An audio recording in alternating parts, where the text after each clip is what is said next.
네, 안녕하십니까.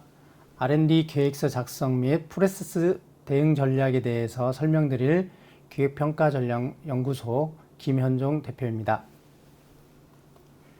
네, 저를 간략히 소개를 드리면 지역사업 평가단과 특허센터에서 15년 정도 근무를 했고요. 정제분석 평가사, 기업 기술가치 평가사, 육자산업지도사 등을 가지고 있습니다. 그래서 금일 제가 말씀드릴 내용은 세 부분으로 나눠서 이론보다는 실무에 가깝게 말씀을 드리도록 하겠습니다. 첫 번째에서는 R&D 계획서 이해 및 절차, 두 번째는 R&D 계획서 작성 원칙 및 요소, 세 번째는 자체평가, 그리고 프로세스 대응 전략에 대해서 순서대로 말씀을 드리도록 하겠습니다. 네, 첫 번째입니다. R&D 계획서 작성 이해 및 절차에 대해서 설명을 드리도록 하겠습니다. 네, 간략히 이론적으로 말씀을 좀 드리면 R&D 프로젝트 수행을 위한 기술 및 시장 환경, 연구 목표, 수행 방법, 활용 방안, 투입 자원 등을 체계적으로 작성한 R&D의 수행 매뉴얼이라고 생각하시면 되겠습니다. 여러분들 생각하고 계시는 아이디어, 그리고 사업 아이템, 신제품, 공정 개선, 제품 고급화의 내용이 있으시다면 이 재원을 어디에서 마련하시게 됩니까? 대개 자체적으로 재원을 마련하실 경우에는 재원 조달이 충분히 가능할 때, 그리고 비공개, 즉 보안을 요구할 때는 자체적으로 수행을 하시게 됩니다. 또한 우리 금융투자의 지원을 받아서 투자 재원을 활용할 경우에 가치평가를 통해서 진행하는 거기 때문에 가치를 인정받으면서 자금 조달을 할 수가 있는 거죠. 하지만 이러한 부분들이 어려우시다 그러면 가장 쉽게 저희들이 접근할 수 있는 방법은 정부나 지자체의 재원을 이용해서 저희가 앞서 말씀드린 여러 가지의 내용들을 달성할 수가 있는 거죠. 이렇게 정부, 지자체의 R&D 사업을 이용하시게 되면 여러분들의 모든 행위, R&D의 행위가 다 전체적으로 공신력을 확보할 수 있다는 장점 또한 있으시겠습니다. 이렇게 R&D를 이용해서 여러분들이 잘 수행하시게 되면 경제적인 효과, 즉 수익성, 매출 증대나 수출 증대를 여러분들이 달성하실 수가 있겠고요. 그 다음에 기술적 효과, 즉 핵심 기술 확보를 할 수 있고 특허 출원을 확보를 할 수가 있겠습니다.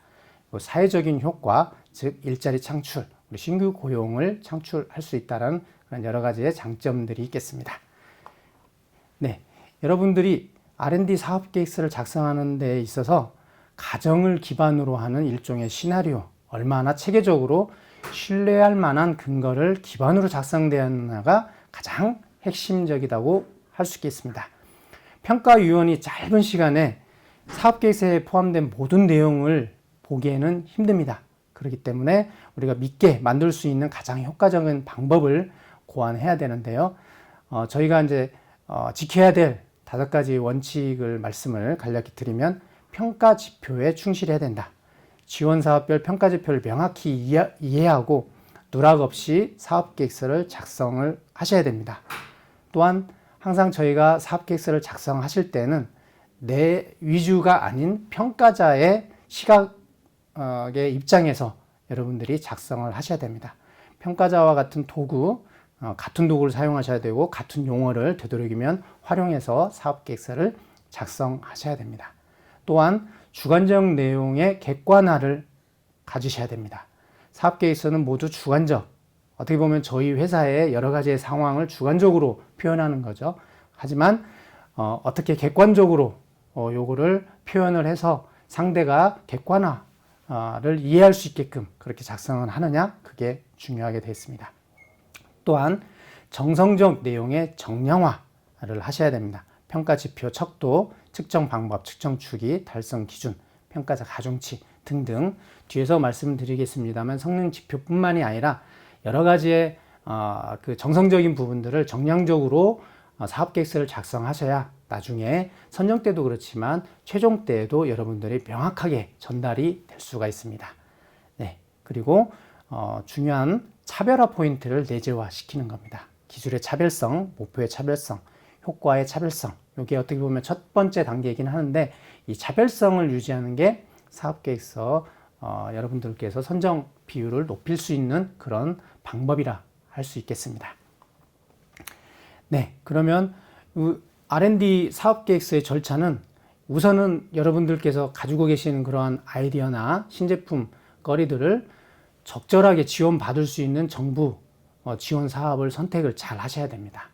그리고 거기에 맞춰서 쓰셔야 선정 가능성이 높아지기 때문에, 그러기 위해서는 정보의 수집, 그리고 이 수집된 정보를 어떻게 내거화 시키는지 지식화 과정을 통해서 진행한 다음에 회사 내부에서 전 부서의 공동 검토가 필요합니다. 어느 한 부서만 이 내용을 가지고 진행을 하셨다 그러면 사업화까지 가는데 전반적으로 어려움이 있으실 수 있습니다. 그래서 반드시 회사 내에 전 부서에서 공동 검토가 이루어져야 되고요. 거기에 따른 개선 사항까지 반영이 돼서 R&D 사업계획서를 마무리하시는 게 가장 경쟁력이 있다 말씀드리겠습니다.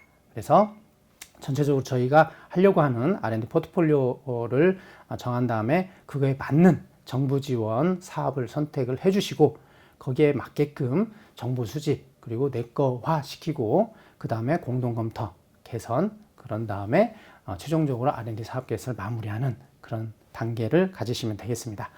그래서 우리가 적절한 정부 지원 사업을 선택해야 되는 게 이제 중요한데요.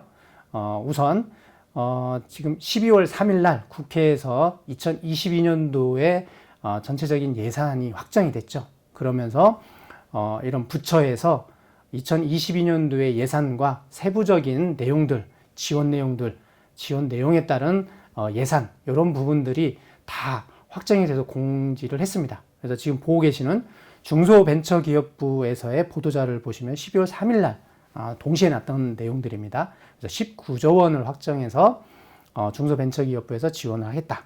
그 중에 내용을 보시면 저희와 관련해서는 혁신벤처, 스타트업 육성 등 제2벤처붐 확산을 통해서 우리 경제성장 체계에 전환을 하겠다. 그리고 규제자 특구, 규제혁신 지원 등 지역 유망 중소기업 육성을 통해서 일자리를 창출하고 탄소 중립 등 ESG 경영을 지원하겠다. 이런 주요 내용을 가지고 지원하겠다는 내용이고요. 산업부 또한 22년도에 예산을 11조 7천여 원을 확정했다. 이렇게 되어 있습니다. 그래서 친환경 디지털 기반 산업 혁신 및 유망 신산업 경쟁력을 제고를 시키고 차질 없는 에너지 전환 및 에너지 신산업 육성, 그리고 견조한 수출 플러스 지속 및 통상 현안 대응 강화 등등 이러한 내용으로 2022년도에 예산을 진행하겠다는 내용이고요. 아울러 하나 더 보시면 농림축산식품부에서는 22년 예산 및 기금을 16조 8천여억 원을 확정을 했다.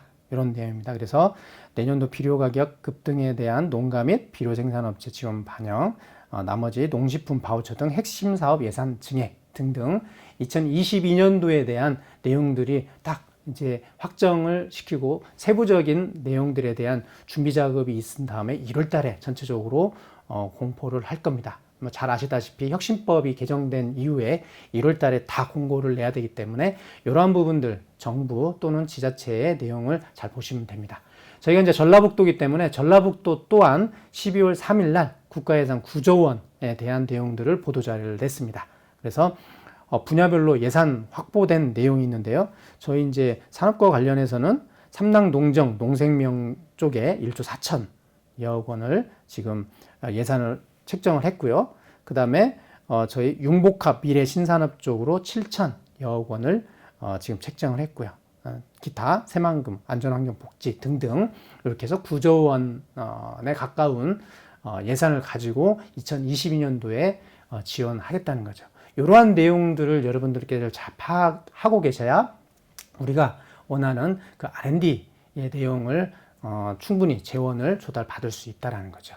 세부적인 부분들은 보도자료나 그 관련된 부처 그리고 전라북도의 홈페이지나 이런 데에 다 올라와져 있기 때문에 확인하시면 되겠습니다. 이러한 것들을 기반으로 하셔가지고 그 관련된 정보들을 수집해서 우리가 지식화해야 됩니다. 우리 거화 시켜야 되기 때문에 그 부분을 정확히 이제 보셔야 되는데 책 기본이고요. 그 다음에 보도자료 충분히 활용하셔야 되고 그 안에 많은 부분들의 내용들이 들어가 있습니다. 또한 여러분들 잘 알고 계시는 중소벤처기업부의 여러 가지 관련 시스템 그리고 구글, 프리즘, 예, 등등 이러한 내용 사이트를 통해서 여러분들이 내용을 통해서 정보를 수집하고 관련된 우리가 하려고 하는 R&D에 관련된 정보들을 수집한 다음에 그거를 우리가 이번에 수행해야 될 R&D에 맞춰서 다 저희 우리 거화 시키는 그런 작업들이 먼저 선행돼야 됩니다. 이게 가장 먼저 진행돼야 되고 가장 중요하다고 할 수 있겠습니다. 그래서 예를 들어서 제가 정보를 수집하는 데 있어서요, 아무래도 시장 동향이나 정책 동향 여러 가지를 저희들이 초반에 사업 필요성이나 이런 부분에 있어서 작성을 하셔야 되기 때문에 참조할 사이트를 좀 간략히 소개를 좀 드리도록 하겠습니다. 먼저 한국과학기술기획평가원 키스텝이라고 하는데 여기에 보면 저희 미래 예측, 그 다음에 조사 평가한 내용들, 그 다음에 성과 확산 뭐 등등 성과 이런 부분들의 내용들이 다 많이 올라가져 있습니다. 그래서 우리가 하려는 그런 산업, 그런 품목 이런 거에 대해서 여러분들 유심히 보시면 될 것 같고요. 하나 예를 들면 미래 예측 부분에 있어서는 안쪽으로 들어가시면 2020년 기술 수준 평가라는 그런 보고서가 되어 있습니다. 다음 장 보시면 이런 식으로 우선 제가 샘플로 농림수산식품 보고서를 한번 올려놔줘 봤는데요. 2020년 기술 수준 평가에 대한 보고서들이 올라와져 있습니다. 예, 기타 다른 산업들도 올라와 있습니다. 그래서 여러분들께서 이러한 자료들을 참조하셔가지고 일정 부분 우리의 타당성을 확보하시면 좋을 것 같고요. 또 하나 보시면 여러분들이 이제 많이 들으시고 많이 이용하실 줄로 알고 있습니다. 중소기업 전략기술 로드맵 요 안에 들어가시면 많은 자료들이 잘 구축되어 있습니다. 시기적인 부분들이 조금 있지만 그런 시기적인 부분들 안에 여러 가지의 내용들이 들어가 있기 때문에 그 부분 잘 선택해서 여러분들 선택 발췌해 가지고 활용하시면 되겠습니다. 이 안에 보면 4차 산업혁명 그리고 여러 가지 뭐 3대 우리 핵심 전략 뭐 이런 것들 등등 많은 부분들이 올라가져 있습니다. 그래서 각 분야에 맞춰서 여러분들이 들어가시게 되면 이렇게 통합 보고서를 다운받을 수 있습니다. 이 통합 보고서를 다운받으시게 되면 예를 들어서 IoT 부분에 있어서 개요가 뭔지, 그 다음에 시장 분석, 기술 분석, 정책 분석, 그 다음에 중소기업의 전략 제품 이런 부분들이 보고서 형태로 작성이 되어 있습니다. 그렇기 때문에 R&D 사업계획서를 작성하시는 데 대해서 이러한 자료들을 충분히 활용하시면 좀 더 경쟁력이 있고 그리고 완성도가 높은 사업계획서 작성이 가능하시겠습니다. 예. 또한 이게 어떻게 보면 이제 뒤에서도 말씀드리겠습니다만 저희가 기존에 지원됐던 과제에 대한 차별성을 가져주셔야 됩니다. 그래서 그 유사과제 검색이나 등등 여러 가지를 검색할 수 있는 사이트가 있습니다. 이게 NTI 있습니다. 예, 국가과학기술 정보 사이트인데요. 이쪽에 들어가셔서 회원 가입을 하시고 여기에서 이제 국가연구자 번호도 발급이 가능하죠. 발급하시고 그래서 회원 가입하시고 들어가셔서 네 이렇게 그 키워드를 넣으시게 되면 키워드에 관련되어 있는 기존의 국가연구개발 과제에 대한 내용들이 이렇게 쭉 올라와져 있습니다. 그래서 개괄적으로 올라와져 있지만 어디에서 어떠한 내용으로 어떻게 개발을 했는지 그리고 이 개발된 성과가 무엇인지 이런 내용들이 올라와져 있습니다. 그래서 여러분들이 우리가 연구개발하려고 하는 그런 사업계획서를 쓰려고 하는 내용들이 기존에 지원됐던 과제하고 중복이 되지 않는지 그 다음에 또한 여기에서 전체적으로 조금 그 팁을 얻어서 여러분들 차별성을 가질 수 있는 그런 전략을 마련하시는 데 도움이 되겠습니다.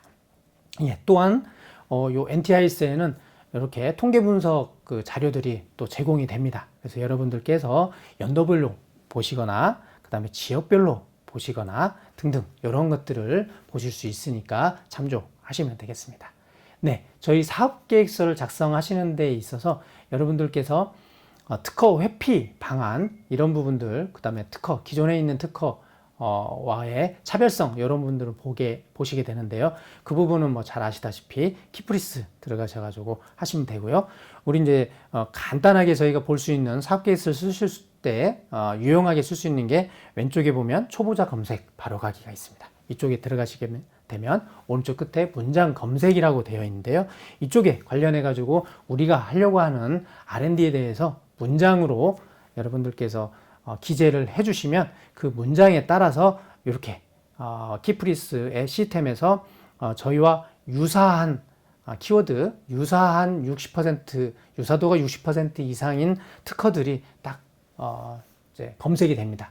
그러면 이러한 부분들만 여러분들이 발췌를 하셔가지고 사업계획서에 실으시면서 이 그 유사도가 60% 이상인 특허에 대한 회피 방안만 여러분들께서 제안하시면 요거는 전반적으로 논리적이고 굉장히 요거는 고민을 많이 했고 차별화가 있다 이렇게 판단을 하시기 때문에 이러한 방법을 사용하시면 좋으실 것 같습니다. 네. 저희가 사업계획서를 이해하는 데 있어서 가장 먼저 하는 거는 뭐 정보겠지만 어떻게 보면 중요하다고 생각할 수 있는 게 공고문입니다. 공고문. 여러분들 공고문 대략 사업 설명회 들으시고 관련된 기관에서의 공고문이 올라서 대략적으로만 보시고 사업 계획서를 쓰시게 되면 이게 본래의 취지와 벗어날 수 있습니다. 그래서 여러분들께서 공고문에 대해서는 세밀하게 분석을 하셔야 그 안에 우리 선정하려고 하는 문제와 답이 공고문에 다 들어가 있습니다. 그래서 여러분들께서 공고가 난다. 그러면 공고문을 세밀하게 분석하시는 게 중요하겠습니다. 그래서 간략하게 팁을 좀 말씀을 드리게 되면요. 예, 우리 올해 전라북도 혁신성장 R&D 플러스 연구개발 사업에 대한 공고문을 예시로 한번 제가 가져와 봤습니다. 그래서 맨 앞 페이지에 이렇게 사업 내용 전체적인 개요가 되어 있습니다. 그래서 사업 내용이 도내 기업의 상용화 가능 기술개발 과제에 집중 지원하겠다는 거고요. 그 다음에 지원 규모가 35개사 정도 내외로 뽑겠다는 거고, 지원 유형 뒤에서 또 자세히 말씀드리겠으니까요. 3가지 유형으로 뽑겠다. 그리고 지원 분야와 특이사항. 특이사항은 과제당 1명의 신규 청년 채용 계획 제출이 의무다. 중요합니다. 이것도 전담기관은 TP다. 뭐 이런 것들 간략히 보시고, 2번째 페이지에 보시면 지원 유형별 지원 내용이 있습니다. 이 내용 이해를 하셔야 됩니다. 연동형.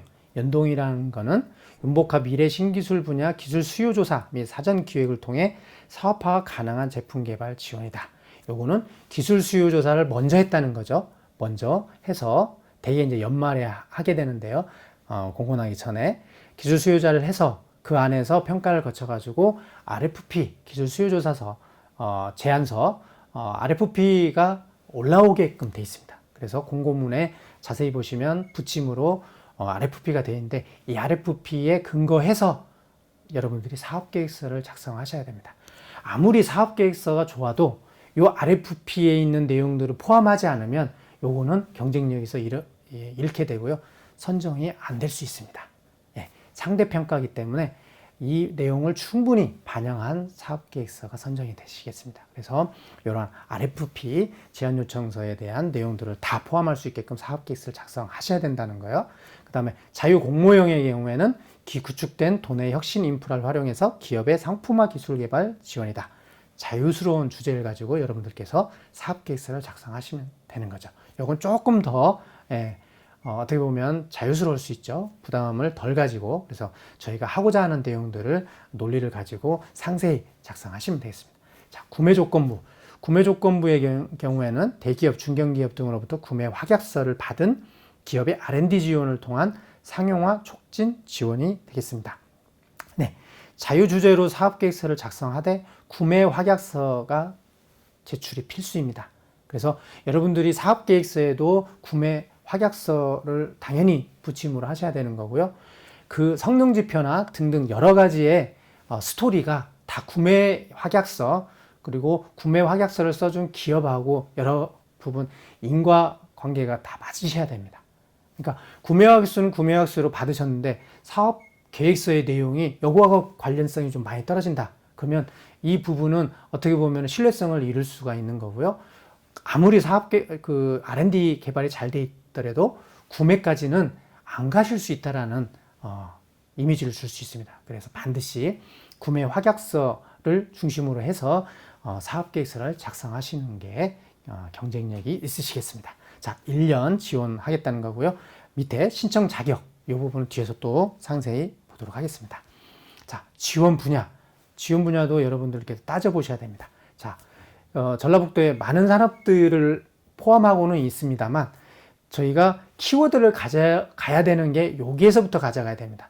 예를 들어서 혁신성장산업 3대 핵심 사업, 그 다음에 전북형 뉴딜이라는 큰 카테고리 안에 여러 가지의 지원 분야 산업들이 나눠져 있는데, 예를 들어서 에너지 신산업이고 태양광이다. 그러면 우리 사업계획서에는 요 혁신성장 산업 중에 에너지 산업 분과 중에 태양광 산업에 대한 우리가 품목 내지는 산업 내지는 기술 이런 부분들을 시리즈로 이렇게 가져가셔야 됩니다. 그러니까 키워드가 전체적으로 그걸 가져가셔야 저희들이 나중에 발표하실 때도 그렇고 평가를 하실 때 요 스토리에 의거한 영역 내에서 요 과제들이 접수가 되고 평가가 되고 경쟁이 되기 때문에 그 부분을 명확히 가져가셔야 됩니다. 그래서 요 지원 분야도 명확히 여러분들이 따져보셔야 되고요.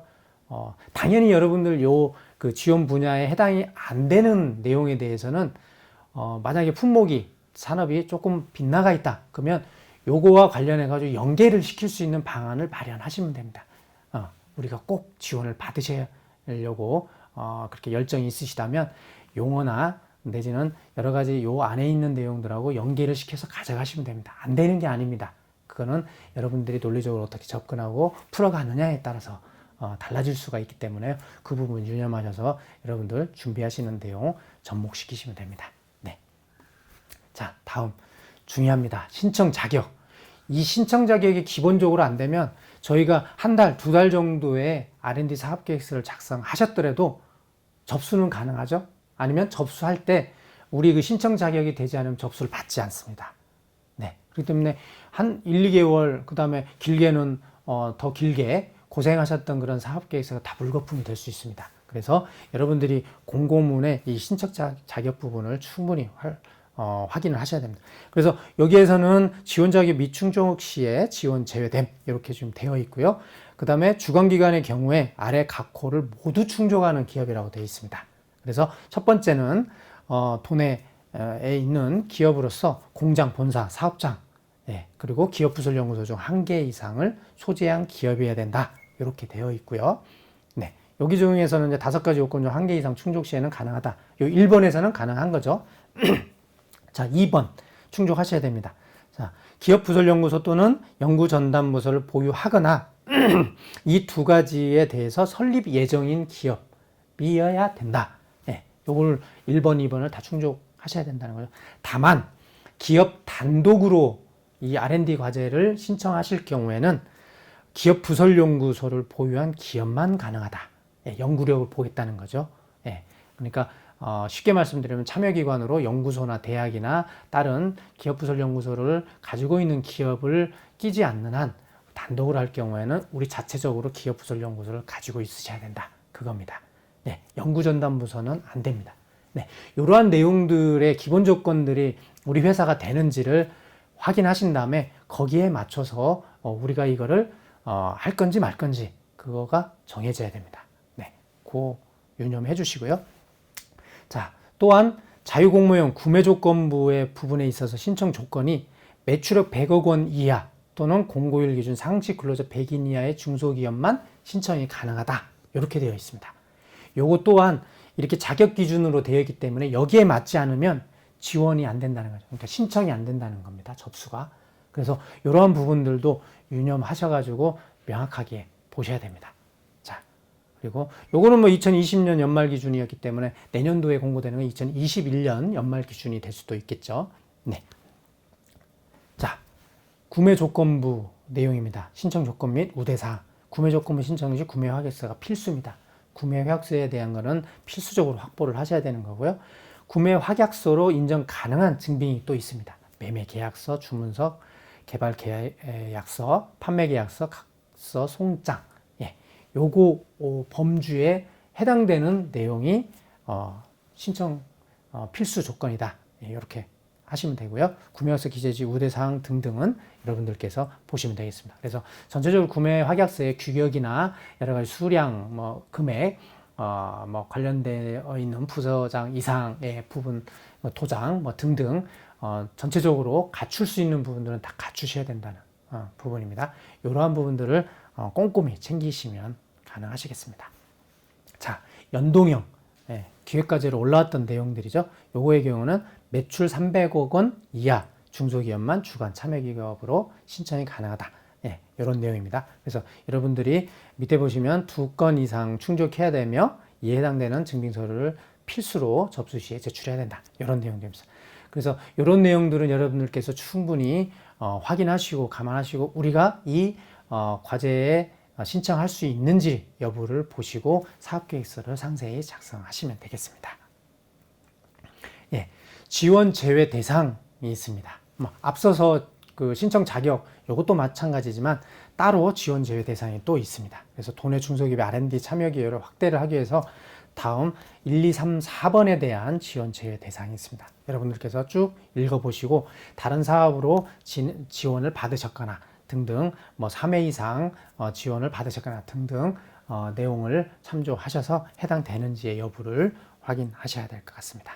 네. 또한 우리 2년 연속으로 유동비율 50% 이하 또는 부채비율 500% 이상인 경우에는 지원 제외입니다. 그래서 이러한 부분들도 우리의 재무 쪽에 우리 재무제표를 보시고 명확하게 이 범주 안에 드는지 이런 것들을 검토를 하셔야 되고요. 네.